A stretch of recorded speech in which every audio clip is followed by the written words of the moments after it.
Right. Well, and I Yes. love that's why I love preschool age and teaching that age because it is. They're so excited about everything, discovering what they can do and look what I can do. And they think they're wonderful and amazing as they should. And that is something that we also obviously with young children work to encourage. Look at what you Mhm. can do. And we do spend a lot of time just doing that. And they're so naturally, they take us there, right? There's so much pride in what they do and they're comfortable and just be and discovering. So they are actually, we start off being, I think, far more confident. And then as we get older, unfortunately, I think we have more of those interactions. We start to develop more of an awareness and thoughts of what people are thinking about us and what people think. And we don't want people to think about us in bad ways or the wrong way, or we're afraid of what people might think. So then we don't do, maybe we're not as big and, open and just go for it as possible because we start to get all these messages from other peers as we get older, especially in the classroom. And also, I think, as adults, as we grow, we start getting these more messages, unfortunately, that I think tend to dim our light, sadly, and not shine as brightly. And so I think, with the influence, obviously, of peers, and you have, peers who see different things at home or different things socially, and so that affects how they interact with others and what children are hearing.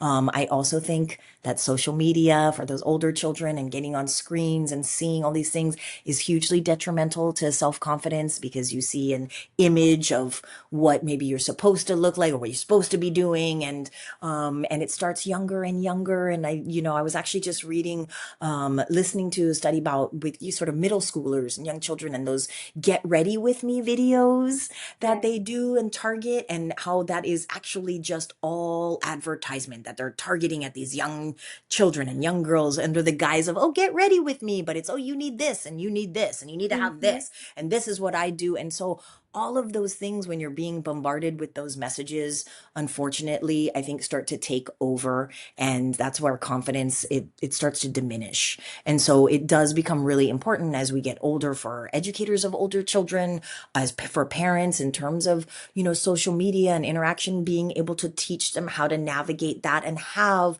that confidence and those connections. That's where that relationship, right, is really strong and key. So we want to build those early because that actually will help carry you through. If they have those strong relationships where they know they have that safety, they have that connection, they have that love, then that really helps to kind of boost that and carry that as they go on. And there tends to be more, unfortunately, messages or interactions that can really sort of dampen that confidence rather than boost it. Kids start out with so much confidence because they don't know the better. They're like, "Yeah, I'm Exactly. super amazing, I'm great." Like, they are getting that constant praise in most situations where they're just coming in as like, "I got this, I'm amazing, I can do it." And then you're introduced to school and you have a kiddo who might knock the other one down, and social media says this or the teacher does that, and so you're right. It's not automatically going and developing as you get older. In fact, it's actually being affected more and more. Absolutely. And that's why we have those. I think, when you're young, you have that feeling just being, I am enough. Just being me, just being here, I'm amazing. Just for Yes. being. And that, I think, really gets diminished. And that's why, you hear it over and over as adults. I am enough. You are enough. And we need to actually be reminded of, like, oh, wait, we don't need to do this or accomplish this or be able to have this or that to be enough. We just are for being. We're amazing just as human beings and creatures. And I think, that, yeah, sadly, that as we get older, it's sort of more messages and more influence kind of, our brain starts to pick up those more, and we lose that just natural of, like, oh, I'm just going to be, and I just am wonderful for being, and whatever I do is wonderful. And so you're right. I think then it becomes, to have these systems of support, are super vital to kind of counteract and be able to navigate those challenges with a strong foundation of relational skills and positive interactions and interpersonal skills to help carry through those times where we certainly are going to get knocked down and our confidence certainly gets knocked down, over Yes. and over. So that resilience and ability to be like, oh, okay, well, I'm still okay. I'm still great. Is